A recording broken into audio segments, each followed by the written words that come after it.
with G&D is on the far right. Marianne Crowe from the Federal Reserve Bank of Boston is next to him.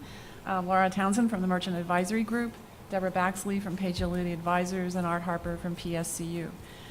So we scheduled this session to let you ask questions of all of the speakers, get some cross-industry dialogue. So I'm going to kick this off because I think a number of people have said this. This has been the year of mobile payments for about 10 years or more. I mean, we as an organization in the Smart Card Alliance actually started working on this in 2005, and there were mobile payments capabilities even before that. So everybody's been bullish, but with a few exceptions like Starbucks, you haven't seen the transaction volume. Now, on the flip side, you've seen, I think there was an announcement today by Samsung Pay that they're now over 1 billion transactions globally. So globally, this is moving forward, but the US has been a little bit stalled. So I guess question for all the panelists and get some interaction, what can drive adoption and what challenges should we be focusing on first? If I would start with the adoption, I always like to use the term the form factor fallback, right? Everyone has the perception that cash will never fail. That's what we have. You know, sometimes when you travel to Europe, you're afraid with a PIN, no PIN, so keep some cash.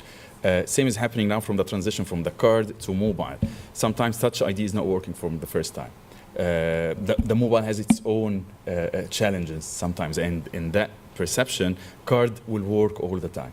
So this perception for mobile wallets need to be in the main focus to make sure that such fallback in the form factor is somehow the probability is decreasing as much as we can, and this is with different aspects. When you look at the transaction journey of the cardholder, how you can put more education, how you can put more material from the way that you download the app, the way you are doing the checkout. This is where you need more education to eliminate the form factor fallback problems. I have another point of view, which is it's so interesting to compare the U.S. to Canada, the UK, and Australia. Canada, UK, and Australia, maybe some other countries, had huge adoption of contactless, not just mobile, but contactless cards, to the point where I think almost all of the cards in Canada are issued as dual interface cards, and people got used to doing tap. And I think where the U.S. shot ourselves in the collective foot was a long time ago when contactless cards first came out. The pitch was, you don't have to figure out which way to put your card in, and you don't have to sign, right? And then Visa and MasterCard both applied the same rules to swipe. So you killed the value proposition for contactless because it was just as easy to swipe, except for having to figure out which way to put the card in. So I think that kind of killed contactless from the beginning. Australia, Canada, and UK, they never did that.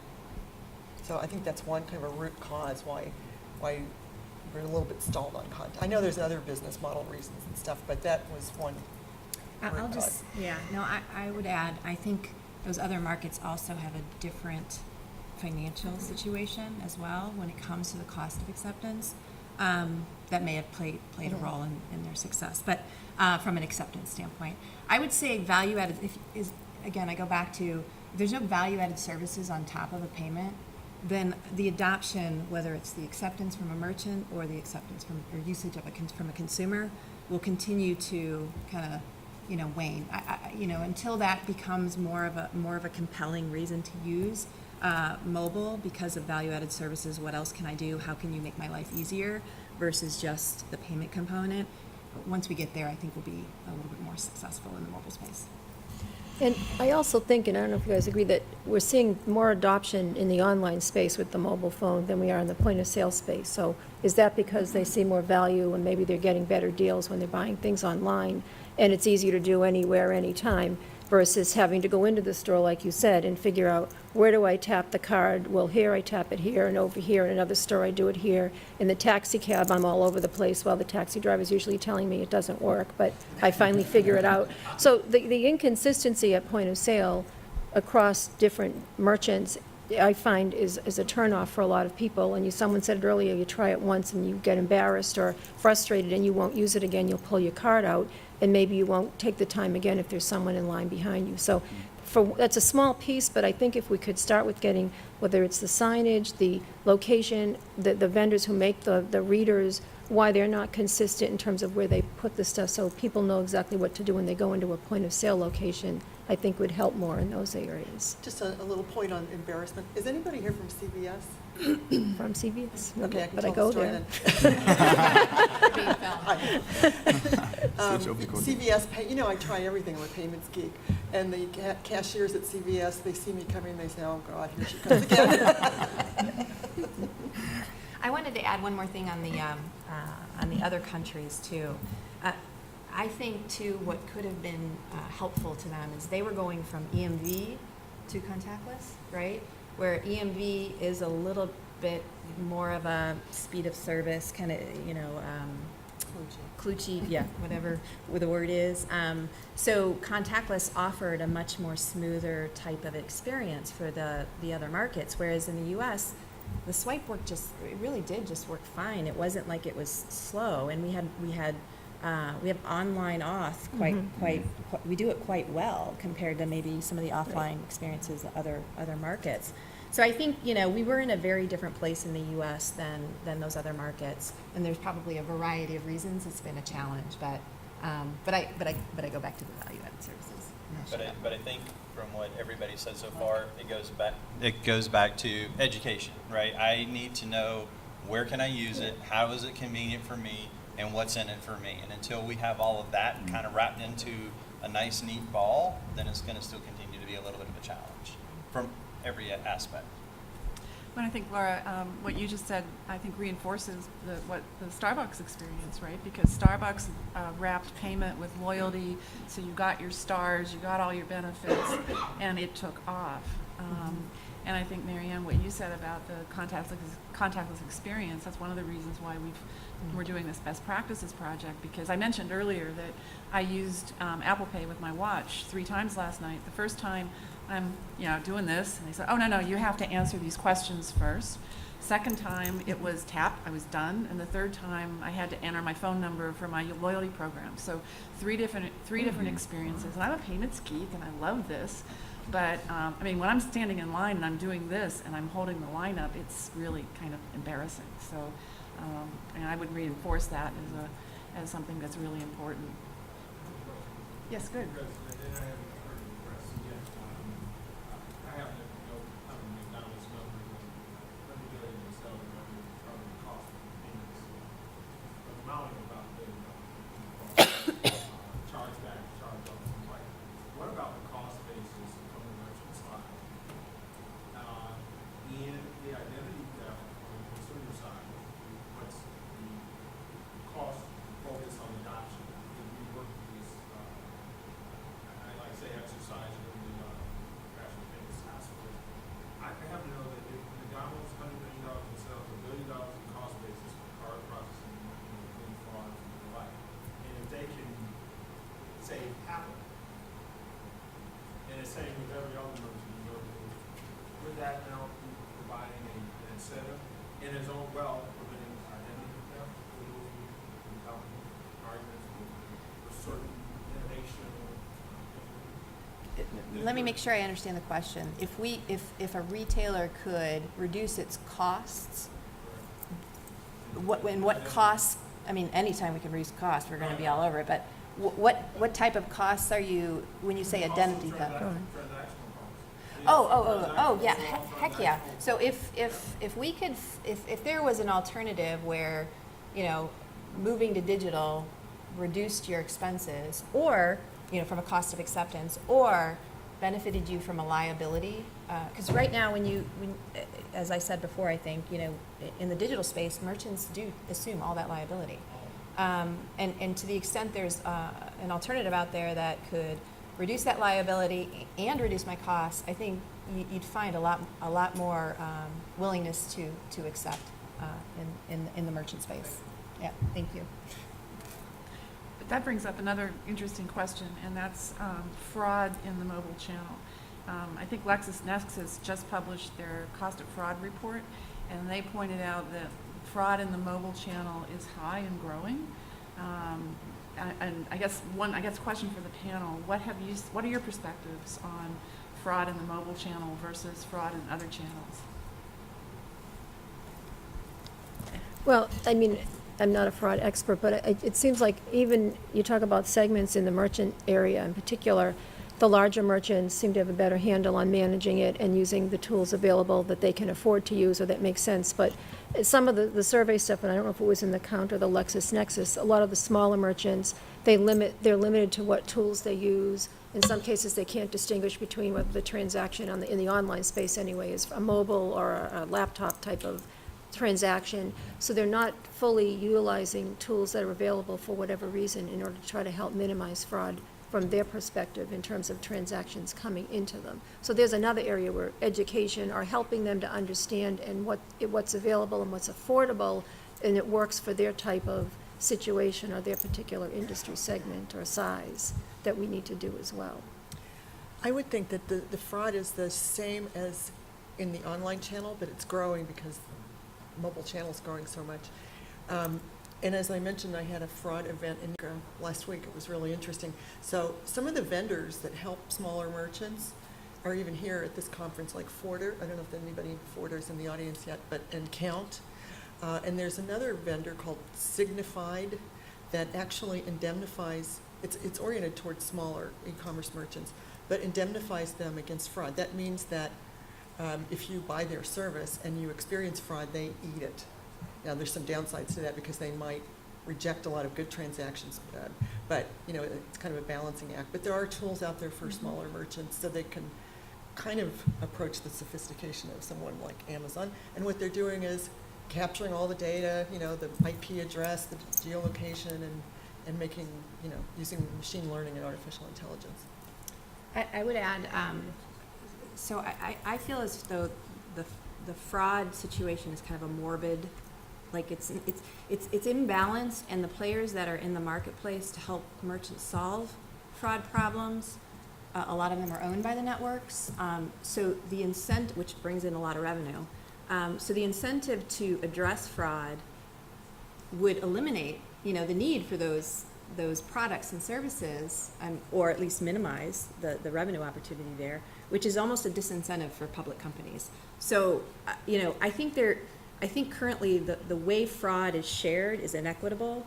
The responsibility for fraud is inequitable in the digital space. Again, higher interchange, all the fraud losses, and on top of that, you have to pay for fraud services to prevent it and mitigate it. So, I mean, the merchants do, and I'm sure there's alternative opinions that are in the room, but I think merchants do bear an unbalanced share of the costs there. So there has to be something that the industry does together to try and figure out that problem. Well, the answer is 3D Secure 2.0, because if you implement that, then the issuer accepts the liability. Yeah, until I see the consumer experience and what that will do, you know, It's we're supposed to be skeptical, invisible. but I have high hopes for it. Don't get me wrong in any way. I have high hopes that will help solve it. And then there's the question of how, you know, the data sharing and what amount of data is shared to get what in return and how it's used. So a lot of those details need to be worked out there, understood.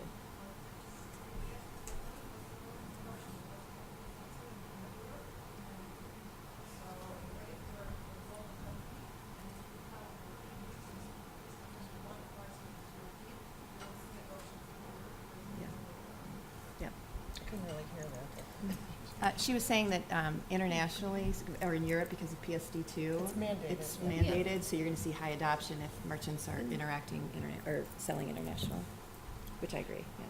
Well, I think the other thing to think about in the mobile channel is for the EMV has really impacted and lowered counterfeit fraud, and the mobile transactions using NFC are using the same technologies, and so from a counterfeit perspective, and you would think that with biometrics and PIN, and you know the fact that you're enabling mobile payments in a different way, you actually have a higher level of authentication for those. So I think I agree with you, Deb. I think that some of these numbers that you see are probably dealing with the card not present channel, They and have that is a very complex channel and very problematic. And I would say in the digital space, there's so much more data available to know the consumer, contextual data, behavioral data, that it shouldn't be higher fraud. So, it's a huge problem that needs to be solved, and I think, over time, hopefully we'll get there. But high priority from a merchant standpoint, for sure. If the card is compromised on any and all channels, and that's it, it's compromised across all. And if I have a card that you know on the phone that is compromised on the card, my phone's worthless, and everything you compromise, fix that card. Those are things that, if you look at the entire global perspective, moving forward, or you hit such a point, you said this is everything that moves from this point on, along the manner different, you innovative, you put the currency in give it to that, that poses as far as potential for. There has to be a reckoning that moves us beyond even what's going on today, even what we're trying to do, what's going to be 5 years from now. And that's why it's important these forums and these conversations really provide a standardization of what will be, because we're going to lose our stock from the financial nation, and that's the basic commerce. So that's my two cents, and thank you. Thank you. I think there was a question over here, yes. Panel has defined the odds, and that I haven't heard Uber or Lyft. So my question is, are those applications so unique, like Starbucks, that they don't have general application for businesses, or are there some learnings from what they do that can help retailers, others? Well, I mean, you're seeing, I think the Uber experience is what Amazon is trying to deliver on the Amazon Go. And the physical retail, I think Amazon, coming at it has some benefit in the sense that they don't have the old infrastructure of a card, a physical brick and mortar retail establishment with old systems that now moving into digital have to be integrated and talk to each other, and so that you can see the 360-degree view of the customer, regardless of which channel they're in. But I think retailers want to strive for that. I don't even want to have to pull out anything to pay. But until we solve some of those, solve the use cases and the risks associated, because Amazon, I think, takes the hit. You walk out of the Amazon Go store and you carry your 5 items, and you say, wait a minute, I didn't get this 5th item, when in reality you did. They'll go ahead and give you the credit back immediately without any type of, validation or not. So, that's a huge risk to a merchant that, for small margins, you have to reconcile, right? And so until to solve the use case fully, it'll take a while before retailers get there. But I think that's where they want to go. Set aside the mobile device. I don't want to use anything. That would be, I think, an ideal experience for us all, and retailers would love that as well. As long as they don't have to pay for it, and they don't have the liability and all that good stuff. Yeah, and it seems to, right now, Uber, and it works in the service industry better because you do it ahead of time with your mobile, you put it away, and then you use the service. So it's probably something that you could see more of in services, whether they're health services or other kinds of services like Uber or transportation. But physical, you're right, you kind of have to have, they still have a lot of work to do, I think, to take that risk of letting that go and then having to pay. Yeah, I will plug McDonald's because leveraging the device. So they have a mobile app application for order ahead, which a lot of retailers are doing. But leveraging geolocation, when you get on the lot, it triggers then the actual, note to the kitchen to say start the food, so that it's hot and fresh, but also process the payment. And so you're technically, it's using a card on file model, but the payment is almost transparent, but they're physically, picking up their food. So it's kind of a nuance to the Uber experience, but That's pretty slick. yeah, pretty slick. Yes. I think you'll see with the advent of RFID retail, you'll see a lot more ability to solve checkout. And people will understand exactly where that is at any given time. There's retailers out there that will do that, and there's 99% inventory access to that's how it is in distribution centers. That's crazy. What that does is gives you confidence in knowing you're sending not walking out the door. And when you watch correction, you're telling them about everything. I think you'll see it further adopted in communities. Many retailers who don't have more answer. Everybody wants to really answer.